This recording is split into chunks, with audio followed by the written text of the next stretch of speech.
एक गांव में दो भाई रहते थे। उनका नाम कान्हा और जोजो था। कान्हा बड़ा और जोजो छोटा था। दोनों भाई बहुत ही प्रेम से रहते थे।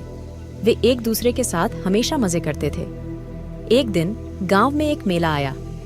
कान्हा और जोजो ने भी मेले में जाने का निर्णय किया।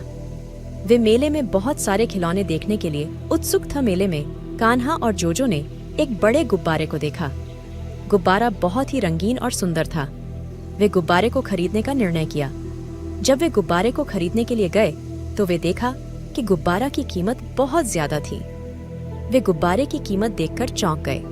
कान्हा ने कहा, हमारे पास इतने पैसे नहीं हैं कि हम इस गुब्बारे को खरीद सकें। जोजो ने कहा, हमें इस गुब्बारे को खरीदने की कोई जरूरत नहीं है। हमें अपनी खुशियों को खुद बनाना चाहिए। कान्हा और जोजो ने गुब्बारे को छोड़ दिया और अपने गांव की ओर बढ़ा। वे अपने घर पहुंचे और अपनी माँ से कहा, हम गुब्बारे को नहीं खरीद सके। माँ ने कहा, यह ठीक है। हमें अपनी खुशियों को खुद बनाना चाहिए और हमें अपनी खुशियों को पैसे के जरिए नहीं खरीदना चाहिए। कान्हा और जोजो ने अपनी माँ की बात मानी और अपनी खुशियों को खुद बनाने का निर्णय किया। वे अपने गांव में खुश रहते थे और एक दूसरे के साथ हमेशा मजे करते थे।